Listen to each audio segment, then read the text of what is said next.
हमारे साथ मौजूद है डॉक्टर मनीष शुक्ला साहब। आप सभी जान के बहुत हैरत होगी डॉक्टर मनीष शुक्ला साहब के बारे में, जो कि एक रिहैब सेंटर चलाते हैं। काफी सारे जो नशेड़ी होते हैं, काफी सारे बच्चे जो खराब हो जाते हैं, उन लोगों के लिए नशा मुक्ति केंद्र डॉक्टर मनीष साहब ने बनाए हुए हैं। और काफी गरीब जो बच्चे रहते हैं, जिनकी फाइनेंशियल कंडीशन काफी वीक होती है, उन लोग के लिए काफी मदद करते हैं और रिहैब सेंटर में रख के काफी अच्छा देख रेख करके लोगों को नशे से पीछा छुड़ाने में बहुत जबरदस्त रोल करते हैं इनकी पूरी टीम। और हमारे साथ मौजूद है आरिफ साहब, नौतरंग चैरिटेबल ट्रस्ट के जो आरिफ भाई है हमारे साथ मौजूद है। तुफैल भाई है हमारे गवंडी से, जो एनसीपी पार्टी से। हमारे सैयद राजुद्दीन साहब है, human rights anti corruption anti crime organisation president और जेओ social and welfare organisation president. हमारे साथ में फरजाना आपा मौजूद है। फरजाना मैडम आप सभी जानते रहे बहुत एक्टिव है। फरजाना मैडम एनसीपी से है और काफी सोशल फील्ड में एक्टिव रहते हैं। तो दोस्तों आज हम बात करेंगे डॉक्टर मनीष शुक्ला साहब से, जो कि नशे के लिए जो फाइट कर रहे, जो आने वाले हमारे जो यूथ को बचा रहे। मनीष साहब बहुत अच्छा काम कर रहे हैं। तो दोस्तों मनीष साहब से जानिए कि इन्होंने किस तरीके से इसकी शुरुआत रखी। सर आपका हमारे चैनल में स्वागत है। सर जिस तरीके से आपने रिहैब सेंटर डाले सर, और जो आप नशे के ऊपर काफी, मैंने जब मनीष साहब के बारे में जाना तो ये काफी टाइम से ड्रग्स के ऊपर काम कर रहे हैं। सर आपका क्या कहना है इस मसले पर? जैसे कि हम ये फील्ड में मोर देन 12 ईयर 12 साल हो गए, 12 साल से ज़्यादा, आज अप्रोक्सीमेटली 13-14 ईयर्स हो गए। तो इसमें हम काम कर रहे हैं। शुरुआत हम लोगों ने फील्ड वर्क से किया था, जहाँ पे हम हर एरिया में फील्ड पे जाके, जहाँ पे लोग नशा करते हैं वहाँ पे हम जाके उनसे बातचीत करते थे और उनकी क्या प्रॉब्लम है वो जानते थे। तो फील्ड एनालिसिस करने के बाद में हमने ये चीज़ को इवेल्युएट किया था कि ये लोगों को ऐसे शेल्टर की ज़रूरत है, एक ऐसे माहौल और ऐसे जगह की ज़रूरत है जहाँ पे इनको नशा तो नहीं मिले, उसके साथ में काउंसलिंग और जनरल मेडिकेशन और इनका जो बेसिक रूटीन है वो प्रॉपरली फॉलो हो। तो ऐसे शेल्टर को हम रिहैबिलिटेशन सेंटर कहते हैं, जिसको नशा मुक्ति केंद्र कहा जाता है, डी एडिक्शन सेंटर आप जो भी कह लीजिए। ये एक तरह का सुधार केंद्र होता है। तो ये सुधार केंद्र में जो नशे से पीड़ित हैं वो लोग आते हैं, उनकी फैमिली ले आती है या अलग अलग तरह से जो रेफरेंस आते हैं वो लोग आते हैं और उनको एक हमारा प्रोग्राम है, वो प्रोग्राम फॉलो करना होता है। जी सर, दोस्तों मैं आप सभी को बता दूं, जो आज की तारीख में नशा जो इतनी खतरनाक चीज है, एक इंसान जब नशा करता है तो पूरा घर बर्बाद हो जाता है। माँ बाप परेशान, भाई बहन परेशान, फाइनेंशियल कंडीशन खराब हो जाती। बच्चा नशा करके आता, माँ को मारता, बाप को मारता, गाली गलौज, टोटली नशे में बर्बाद हो जाता। उसके लिए पूरी फैमिली को वो चीज झेलनी पड़ती है। मेरे को काफी लोगों के कॉल आते हैं कि शाकिर भाई ऐसे का मसला है, हमारा भाई, हमारा बेटा, हमारा जो भी XYZ नशे में पूरा आदि है, कुछ तो करिए। तो हम नशा मुक्ति केंद्र में जब किसी से बात करते तो लोग कहते 10,000, 20,000, 15,000, जो कि एक फाइनेंशियली जो इसकी कंडीशन ठीक नहीं है, वो लोग अफोर्ड नहीं कर पाते।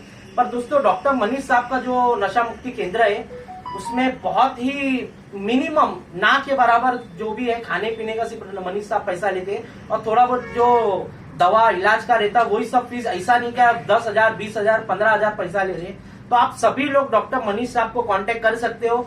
किसी के आपके आस पड़ोस में किसी कोई नशे का आदी है तो आप लोग जिसको डालना है नशा मुक्ति में, तो आप सब डाल सकते हो। तो सर आप लोगों को क्या मैसेज देना चाहोगे सर इस मसले के ऊपर? और आपका जो रिहैब सेंटर है वहां पर सर किस तरीके से आप जो बच्चे लोग रहते हैं, जो लड़के रहते हैं, उन लोगों को किस तरीके से सर आप गाइड करते हैं, मोटिवेट करते हैं, कैसा काम करते हैं सर, ताकि उनका नशा छूटे? सर जो रिहैब सेंटर है, जिसको हम पुनर्वसन केंद्र कहते हैं, यहाँ पे जो नशे से पीड़ित लोग हैं इनको एक डेली रूटीन फॉलो करना पड़ता है। जैसे कि जब जो इंसान नशा करता है तो उसका डेली रूटीन पूरी तरह से बर्बाद हो जाता है। ना उसका काम करने का समय, ना नहाने का समय, ना खाना खाने का समय, ना सोने का समय, कोई भी समय उसका एग्जैक्ट एक प्रॉपर रूटीन नहीं होता है। और वो रूटीन की वजह से उसके हेल्थ पे, उसके साइकोलॉजिकल मेंटल हेल्थ पे इतना ज़्यादा असर पड़ता है कि उसको उसके नशे के अलावा और कोई चीज़ नज़र ही नहीं आती है। तो रिहैब में एक प्रॉपर डिसिप्लिन रूटीन होता है। सुबह समय पे उठना, उठ के जो मेडिटेशन और ब्रेन रिलेटेड एक्सरसाइज है वो करना, उसके बाद में counselling sessions, group meeting attend करना, गेम्स खेलना, ये जो सारे एक्टिविटीज़ हैं उनसे उनका शारीरिक विकास, फिजिकल डेवलपमेंट और मानसिक विकास, मेंटल डेवलपमेंट दोनों होता है। और जो नशा छोड़ने के बाद जो वैकेंसी है, जो खालीपन है, वो खालीपन भर जाता है। और उसी के साथ में हमारी ये भी कोशिश रहती है कि जब वो बाहर निकलते हैं तो बाहर निकलने के बाद हमारे से जितनी कोशिश होती है, जो हमारा लिमिट में होता है, हम उनको थोड़ी जगह पर रेफर करते हैं जॉब के लिए। जैसे कि आरिफ भाई है, इनका भी कुछ प्रोजेक्ट चलता है तो हम इनके पास रेफर करते हैं। और भी हमारे जो हाउसकीपिंग और डिलीवरी सिस्टम के जो कॉन्टेक्ट्स हैं वहाँ पे हम भेजते हैं ताकि उनको कुछ रोजगार मिले। तो ये तो रिहाब की बात है, मगर मेरा जो मैसेज है फैमिली के लिए वो सबसे इम्पोर्टेंट ये है कि फैमिली वालों को ये जानना बहुत ज़रूरी है कि उनके घर में अगर जो बच्चा नशा कर रहा है तो उसके सिम्टम्स और लक्षण क्या है, वो लक्षण को जानना बहुत ज़रूरी है। बिल्कुल, तो वो लक्षण को समझने के लिए हम काउंसलिंग कैंप और अवेयरनेस सेशन ऑर्गेनाइज करते हैं। तो वो अवेयरनेस सेशन में अगर परिवार वाले आएंगे तो उनको पता चलेगा कि किस समय पे अपने लड़के को हम ट्रैक कर सकते हैं। बहुत समय पे ऐसे होता है कि वो लड़का एक अलग स्टेज पे पहुंच जाता है जहाँ पे नशा बहुत ज्यादा उसको इम्पैक्ट करता है और वो इतना ज्यादा हो जाता है कि काफी देर नहीं बोलूंगा, मगर उसको डैमेज बहुत ज्यादा हो जाता है मानसिक और शारीरिक तौर पे। तो परिवार वालों को भी ये समझना बहुत जरूरी है। आज हमारे हिंदुस्तान में, मैं कहूँगा हमारे इंडिया में मोर देन 16 करोड़ से ज्यादा लोग हैं ये शराब के नशे से पीड़ित हैं। 5 से 7 करोड़ से ज्यादा लोग गांजा, चरस, ये नशे से पीड़ित हैं। 3 से 4 करोड़ से ज्यादा लोग ड्रग्स, जिसको हम हेरोइन, कोकेन, ब्राउन शुगर, इससे पीड़ित हैं। और उसी के अलावा 60 से 70 लाख या इससे ज्यादा की संख्या के बच्चे लोग जो सॉल्यूशन, जिसको हम इनहेलेंट्स कहते हैं, सॉल्यूशन थिनर, इससे ज्यादा पीड़ित है। ये तो ऑन पेपर का सर्वे है, मगर जो रियलिटी है वो इससे बहुत ज्यादा है। या हमारे आज के 150 करोड़ की जो पॉपुलेशन है उसमें से मोर देन 20% से भी ज्यादा लोग हैं जो नशे से पीड़ित हैं।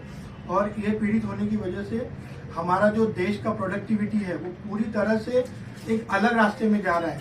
और वो रास्ता है क्राइम, ह्यूमन ट्रैफिकिंग, जहाँ पे नशे का, जिस्म फरोशी का व्यापार होता है, डोमेस्टिक वायलेंस, घर पे मारपीट, बच्चों के साथ में जो बुरा काम होता है वो, और अलग अलग तरह के क्राइम जिसको हम चेन स्नैचिंग, चोरी, घर फोड़ी, अलग अलग तरह के क्राइम में इसमें ये लोग इन्वॉल्व हो रहे हैं। और ये जो टारगेट है ये हमारा यूथ है, यूथ बच्चे इसका ज्यादा शिकार हो रहे हैं। तो इस चीजों को लेके हमको बहुत ज्यादा ध्यान देना है। और मेरा पॉइंट ऑफ व्यू है कि मुंबई के हर एरिया में एक हेल्प डेस्क, जिसको हम काउंसलिंग सेंटर कहते हैं, हर एरिया में एक हेल्प डेस्क होना चाहिए जहाँ पे वो एरिया के लोग आके प्रॉपर जानकारी लेके समय रहते अपने बच्चे का इलाज कर सके और नशे को एक बड़े हद तक जाने से रोक सके। बिल्कुल, बहुत अच्छी बात कही डॉक्टर सर ने, और सर का नंबर हम मेंशन करेंगे। अगर आप लोगों में कोई भी आपके रिश्तेदार, दोस्त, यार, आस पड़ोस में कोई भी अगर नशे से पीड़ित है तो आप लोग कांटेक्ट कर सकते हैं डॉक्टर मनीष सर से।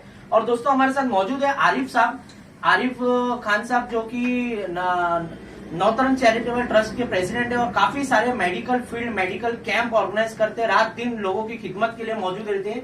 तो आरिफ साहब, आपका क्या कहना है ये सब मसले के ऊपर? जैसा कि डॉक्टर साहब ने बताया है कि हर एक एरिया में